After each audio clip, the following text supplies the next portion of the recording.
அற்பாடியை சேர்ந்த ராமர் என்ற ராமர் பஞ்சகுலவேளாளர் சமுதாயத்தை சேர்ந்தவர், சமுதாயத்தின் மேல தீராப்பட்டுக் கொண்டவர், பாசம் கொண்டவர். அது மட்டும் இல்லாமல் மறைந்த பசுபர் பாண்டியன் ஐயா அவர்கள் தீவிர விசுவாசி.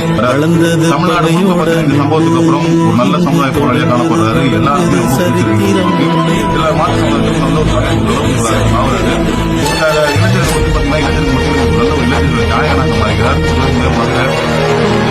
மாவட்டம் எல்லாத்தையும் ஜாதி ரீதியாக ஒரு பிரச்சனையாக அந்த இடத்துல நிற்பார். ஏதாவது பிரச்சனை பார்த்து முறையானாலும் சரி, குழந்தையாக இருந்தாலும் சரி, அது இதன் மூலமாக நிறைய வந்து வாழ்ந்தார். நிறைய கட்டப்பட்ட நான் விடமாட்டேன். இந்த ஊரில் நிறைய போராட்டங்கள்லாம் பண்றாரு. இந்த மாதிரி நிறைய வந்து பாம் அடிச்சு மர்டர் பண்ண ட்ரை பண்றாரு இந்த ராமர் பாண்டியன். ஏன்னா ராமர் பாண்டியனுடைய என்ட்ரி எல்லாம் கேங்ஸ்டர் ரவுடி தாங்க ஆள் பார்த்து கொலை பண்ணுவோம். காசுக்கெல்லாம் கொலை பண்றது சமுதாய விடுதலைக்கு